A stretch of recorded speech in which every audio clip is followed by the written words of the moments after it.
main focus when he first came in and we warmed up, first we just get his temperature up, get his body prepared to start moving. We do some dynamic movement. Yeah. And from there, if you saw, he did some dynamics on the floor where you saw him touching his foot, pulling behind his knee, lunging in rotation. So we're getting the body prepared for load and for more movement, for more high rate of speed movement. So that's his dynamic warm-up section. Then you saw him go into where he worked with the bands. And the bands we do, it puts some extra tension on his hip so we can get just a little bit of preparation of the tissue. It's not really that it's a stretch, because we don't want to, you never want to warm up and then stretch and then get to maybe a higher strenuous activity, because it does set the joint capsules up for not to be in the best shape for the movement. You can actually increase injury if you overstretch prior to doing any of your training. It just makes the joints a little lax, in my opinion. So what we did is, after he did his warm-up and he did his band work, you see one part in there where he had the band kind of strapped. It came behind his knee, and he was going like this, driving his heel down, locking his knee, and flexing or tightening his glute. That's called TKE, which stands for terminal knee extension. Some of that movement you saw and the hip movements you saw in there when he was squeezing in, squeezing out, that's to gain hip control, more strength in the hip, more mobility in the hip, but also it strengthens the quad, the glute, the knee, and a lot of that has to do with some of the surgery that he had. It's a good way to stay ahead of things. It's a good way to stay strong. It's something that we've incorporated in his programming. And there's some other techniques we do too. You just didn't see those today. It's because today's programming session is what you saw for today. After that, you saw him come out and do a bunch of complex movements. Actually, prior to that, he did his PVC work. So you saw where he was leaning forward, getting his bicep parallel to his ear, pushing his rear end back here, and he would swipe and he would turn. We're looking at increased rotational work or thoracic mobility for his spine, his hip.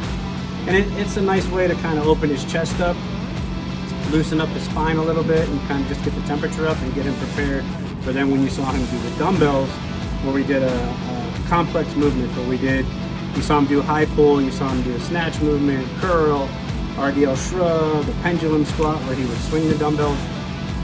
He did those with 3 reps, 3 times through, with a recovery jog in between. That's for our connective tissue, our ligaments and tendons, to keep the integrity up. While we're doing that, we're getting a very good cardiovascular work, so we're keeping our anaerobic and aerobic capacity up, which mimics a lot of the fight. And in addition to that, it's great for our hips, so it's a lot for hip extension, keeps his hips mobile, and keeps him strong, especially with any type of grappling or obviously mixed martial arts. 40 seconds. Stronger for the fight, but more to it. Like for this particular fight, we're looking to put on a little more size. Okay, and then in addition to that, we want to keep our cardiovascular component up. We want to keep our anaerobic output up. We want to keep our lactic threshold minimized, meaning we can handle a lot.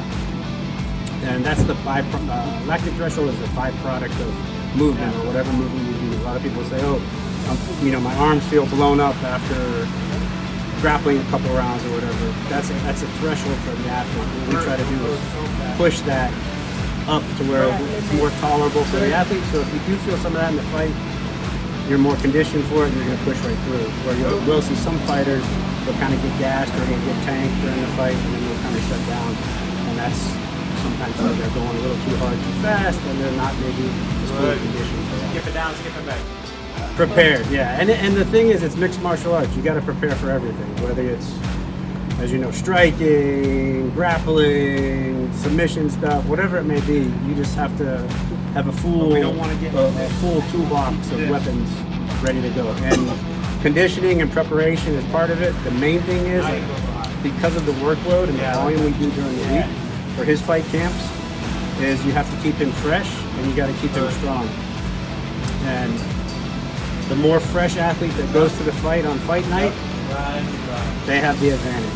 If the guy's getting banged up from all the training camp and getting hurt here, sore here, it slows down training, it slows down your volume, and changes your training goals because you have to move around the little nicks and bruises. The whole goal of our program, besides obviously getting him a little bigger and stronger, getting his connective tissue proper, and keeping him conditioned is the main thing to stay fresh and avoid injury. So we can put the best Kyoji in the cage that night. I might have to light this for you. It changes where we are depending on sparring and drilling. So right now we're at about 2.5 sessions a week, which means we get a full hour or so here at the training facility here. You get a full hour or so at American Top Team, and then at the American Top Team headquarters, and then in between, based on the drilling volume and what's going on, we will get a half hour to 45-minute small session with recovery techniques, which keeps him fresh for sparring days, which is Tuesdays and Thursday mornings. Yep. Yep. Nice. Jog. Okay. They can never keep me down, I'm going. And if I ever fail to snow, I'll go again. I never quit, cause I know that I will be lost. May lead to another win, I'm going up. Yep. I bet when I land, they gon' tell me it's like you can't see that I'm winning. It's harder to win. Say the stage, you should give me my prize. You ain't got the soul, you lacking the spirit. You talk about the neck, I'ma show you I'm with it. I don't really hate for you to sit and watch me win again and win again and win again. You know it's probably getting on me when I'm sitting in. So if I ever win again, it's no at the minimum. I didn't have to say that. Oh, yeah. Please don't play no games with me. It was never about the fame to me. They needed the best, so they came to me. Let him hang. Squat. Move up.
Good.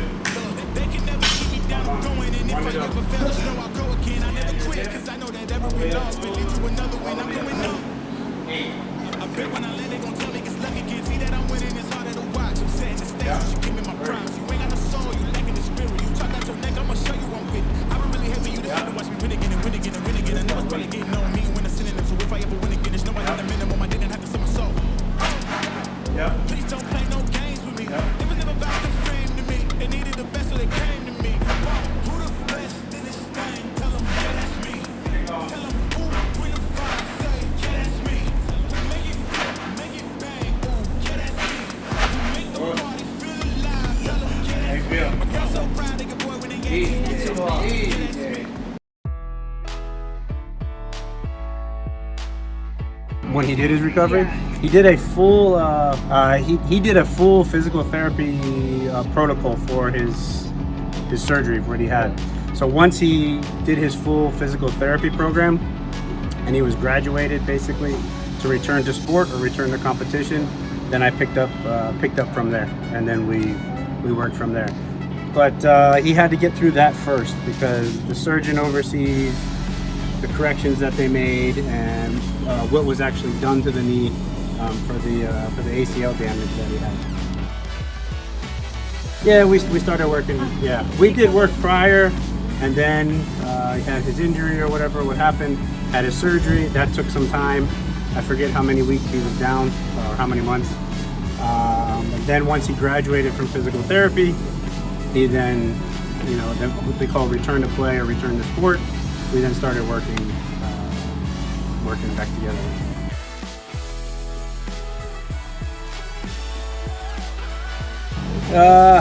Man, he's a very original. He's like a throwback. You understand? Traditional martial artist, very talented, open stance fighter. He can strike. I mean, he can punch, he can kick, he can strike any which way. He can grapple. He's got great wrestling. He's got great jiu-jitsu. Just an all-around amazing fighter and a thrill to watch. He's very, very dynamic, very durable, and so quick and great angles. It's like watching fireworks every time he moves. Boom, boom, boom, you know, just very energetic and just a, you know, as you know, he's a thrill to watch. I mean, anything can happen. So he's fun. Thank you. Thank you.